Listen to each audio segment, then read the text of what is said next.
ഒരു കല്യാണപ്രായമായൊരു പയ്യൻ തൻ്റെ കുടുംബത്തിൻ്റെ കൂടെ ഒരു പെണ്ണ് കാണാനായിട്ട് പോവുകയാണ്. അങ്ങനെ ആ വീട്ടിലേക്ക് എത്തി, പയ്യനിരിക്കുന്നു, ഫാമിലി ഇരിക്കുന്നു.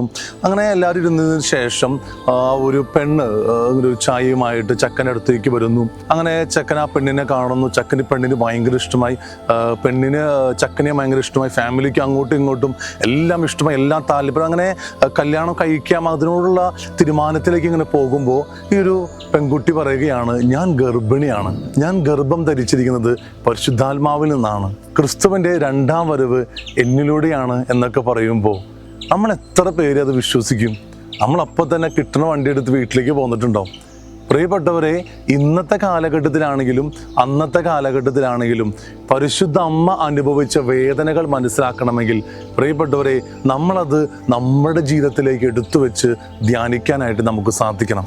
നാട്ടുകാരും കൂട്ടുകാരും എല്ലാവരും കളിയാക്കും, പരിഹസിക്കും, തന്നെ ഒറ്റപ്പെടുത്തും, അവഗണിക്കുമെന്നെല്ലാം അറിഞ്ഞിട്ടും ദൈവഹിതത്തിനു വേണ്ടി, ദൈവേഷ്ടത്തിനു വേണ്ടി തൻ്റെ ജീവനും ജീവിതവും മാറ്റിവെച്ചവളാണ് പരിശുദ്ധ അമ്മ. അതുകൊണ്ട് പ്രിയമുള്ളവരെ, ദൈവത്താൽ അനുഗ്രഹിക്കപ്പെടണമെങ്കിൽ, ദൈവഹിതത്തിന് നീ നിന്നെ തന്നെ വിട്ടുകൊടുക്കുന്നുണ്ടെങ്കിൽ പരിശുദ്ധ അമ്മയെ പോലെ നിന്റെ ജീവിതവും അനുഗ്രഹിക്കപ്പെടും.